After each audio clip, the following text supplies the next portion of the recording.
27-നാണ് ഈ കേസിനാസ്പദമായ സംഭവം നടക്കുന്നത്. ഒരു യുവതിയെ, ആ യുവതിയുടെ ഭർത്താവ് ഇപ്പോൾ ജയിലിലാണ്. ആ ഭർത്താവിനെ പുറത്തിറക്കാൻ വേണ്ട സഹായങ്ങൾ ചെയ്യാമെന്ന് വാഗ്ദാനം ചെയ്ത് പെരിന്തൽമണ്ണയിലെ ഒരു ലോഡ്ജിലേക്ക് എത്തിച്ച് ആ യുവതിയെ കൂട്ടബലാത്സംഗം ചെയ്തു എന്നുള്ളതാണ് പരാതി. പരാതിയുമായി ബന്ധപ്പെട്ട് ഇപ്പോൾ ഇപ്പോൾ ഒരു ദമ്പതികൾ ഉൾപ്പെടെയുള്ള 6 പേരാണ് ഇപ്പോൾ പെരിന്തൽമണ്ണ പോലീസ് അറസ്റ്റ് ചെയ്തിരിക്കുന്നത്. 6 പേരെയാണ് പോലീസ് അറസ്റ്റ് ചെയ്തിരിക്കുന്നത്. മണ്ണാർക്കാട് സ്വദേശി രാമചന്ദ്രൻ, തിരൂർ സ്വദേശി റൈഹാൻ, കൊപ്പം സ്വദേശി സുലൈമാൻ, ഏലംകുളം സ്വദേശി സൈനുൽ ആബിദ്, പയ്യനാട് സ്വദേശി ജസീല, പള്ളിക്കൽ ബസാർ സ്വദേശി സനൂപ് എന്നിവരാണ് പിടിയിലായിട്ടുള്ളത്. ഈ ജസീലയും സനൂപും ദമ്പതികൾ കൂടിയാണ് എന്നുള്ളതാണ് പോലീസ് പറയുന്നത്.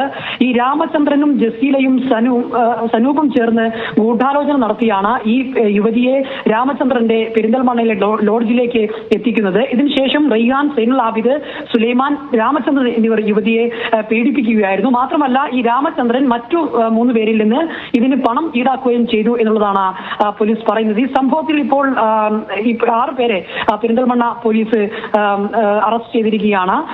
ഈ യുവതിയുടെ ഭർത്താവ് കേസുമായി ബന്ധപ്പെട്ട് ജയിലിലാണ്.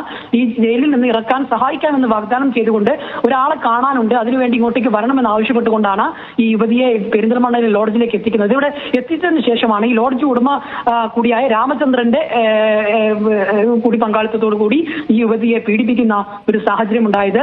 ഈ ജസീലയും അതോടൊപ്പം തന്നെ സനൂപും ഇവർ 2 പേരും ദമ്പതികളാണെന്നാണ് പോലീസ് പറയുന്നത്. ഈ രാമചന്ദ്രനും ജസീലയും സനൂപും ചേർന്നാണ് ഈ ഗൂഢാലോചന നടത്തിയത്. ഈ യുവതിയെ ഇങ്ങോട്ടേക്ക് എത്തിച്ച് കൂട്ടബലാത്സംഗത്തിന് ഇരയാക്കിയതെന്നാണ് പോലീസ് പറയുന്നത്.